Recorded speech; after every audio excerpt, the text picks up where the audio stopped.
हाँ तो बच्चों, पिछला एपिसोड में हम लोग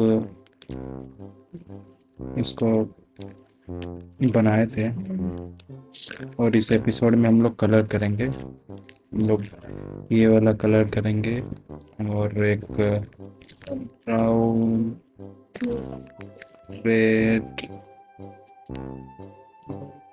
और कुछ नहीं, बस इतने 3 कलर से ही हम लोग कलर करेंगे।